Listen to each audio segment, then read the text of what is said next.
అటు వెళ్ళిపోదాం మనం, అటు వెళ్ళిపోదాం.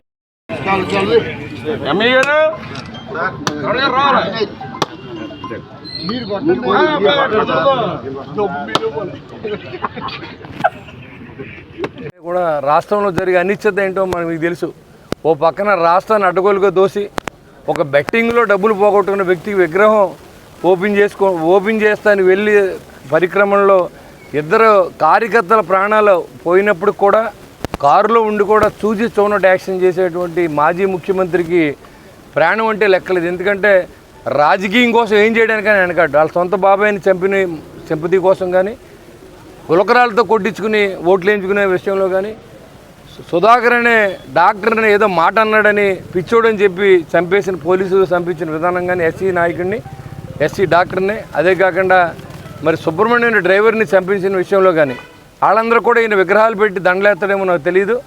రాజకీయం కోసం ప్రాణాలు తీయడానికైనా సిద్ధపడే వ్యక్తి ఈ జగన్మోహన్ రెడ్డి అని కూడా నేను తెలియజేస్తాను. ఎందుకంటే చూస్తూ ఉన్నారు మీరు నిన్న నుంచి రఫా గొర్రెపోతు తలకాయ నుంచి కోసేస్తానని చెప్పి సిగ్గు లేకుండా ఒక ముఖంలో క్రూరత్వం చూసారా? తప్పే ఉంది, కోస్తే తప్పే ఉంది. సినిమా డైలాగులు మాట్లాడటం కూడా తప్పేనంటే నువ్వు ఒక సీఎంవా, మాజీ సీఎంవా, లేకపోతే సినిమా యాక్టర్వా, లేకపోతే విలన్వా, ఈ రాష్ట్రాన్ని స్టేట్ రౌడీయో అని ముందు చెప్పి అప్పుడు ప్రెస్ మీట్ పెట్టమని కూడా నేను చెప్తా ఉన్నా. గడిచిన 5 సంవత్సరాల్లో మీరు చేసిన దుర్మార్గాన్ని మర్చిపోయారని మీరు అనుకుంటున్నారు.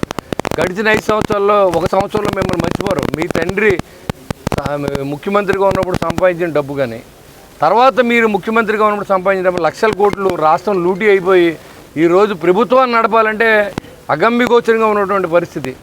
గౌరవ్ చంద్రబాబు నాయుడు గారు, పవన్ కళ్యాణ్ గారు, నరేంద్ర మోడీ గారి సహకారంతో ఈ రాష్ట్రాన్ని అభివృద్ధి చేస్తూ ఉంటే అది చూసి అభివృద్ధిని చూసి ఓర్వలేక మళ్ళీ ఇలా స్థిరపడిపోతారేమో అని చెప్పి ఒక సోషల్ మీడియాని వేదికగా తీసుకుని ఇవాళ మళ్ళీ సాక్షిలో వేసాడు.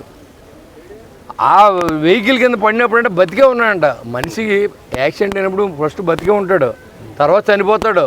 పీకి మీదకి కారు టైర్ ఎక్కిన చూసి మళ్ళీ అప్పుడు బతుకున్నాడని చెప్పి సిగ్గులేనటువంటి ఆ సాక్షి మీడియాని పెట్టుకొని కోట్లు దోచుకున్నటువంటి వ్యక్తులు ఈ జగన్మోహన్ రెడ్డి కుటుంబ సభ్యులు.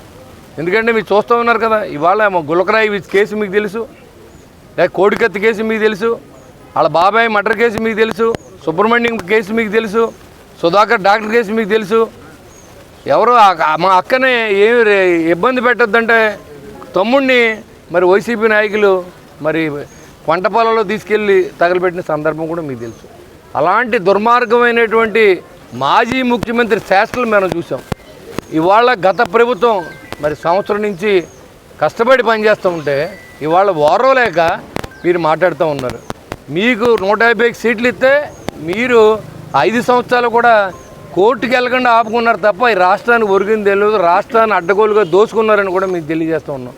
మీకు దమ్ముంటే చాలాసార్లు చెప్పాం, మేము చెప్పాం, కూటమి నాయకులు అందరూ కూడా చెప్పారు. సభలోకి వెళ్తే రికార్డ్ అయిపోద్దని. ఎందుకు అయిపోద్ది అంటే వీళ్ళు చేసిన అక్రమాలు లిక్కర్లో కానీ, ఖనిజాల దోపిడీలో కానీ, గంజాయి అమ్ముట్లో కానీ, లాటరేట్ భారతీయ సిమెంట్ ద్వారా దోపిడీ చేసిన విధానం కానీ ఒకటి కాదు, అడ్డగోలుగా దోచుకున్నటువంటి జగన్మోహన్ రెడ్డి గురించి మాట్లాడితే సభలో రికార్డ్ అవుద్దని ఉన్న 11 మంది ఎమ్మెల్యేలు కూడా సభకి వెళ్లకుండా మరి వాళ్ళ బయటకు వచ్చి ప్రజల్లో మాట్లాడుతున్నారంటే వీళ్ళు ఎంత అసముద్రో మీరు అర్థం చేసుకోండి. చంద్రబాబు నాయుడు గారు మరి 23 సీట్లు వచ్చినా వాళ్ళ సభ్యులందరినీ పంపించి మాట్లాడించిన వైను మనం చూసాం. మీ ఎమ్మెల్యేలనే మీరు నమ్మరు. ఒకవేళ నువ్వు లేకుండా ఎమ్మెల్యేలు వస్తే ఎప్పుడు పార్టీ మారిపోతారని భయపడి వాళ్ళు కూడా ఆంక్షలు విధించి నువ్వు బయటికి వెళ్ళిన సందర్భం మనం చూస్తూ ఉన్నాం. ఇలాంటి మాజీ ముఖ్యమంత్రి పరిపాలన మళ్ళీ వస్తుందని అనుకుంటాం. అవివేకులు ఎవరిని అనుకోవాలి తప్ప అన్నం తినేవాడు ఎవడో, పేపర్ చదివేవాడు ఎవడో, కనీస జ్ఞానం ఉన్నవాడు ఎవడో కూడా జగన్మోహన్ రెడ్డి మళ్ళీ నెగ్గుతాడు అనుకోడు. సింపతి అని కొన్నాళ్ళు ఉంటుంది.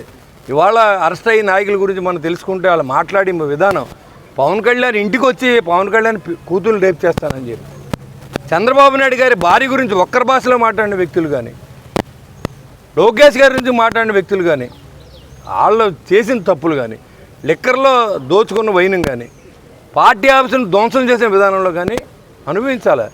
అది తప్పదు.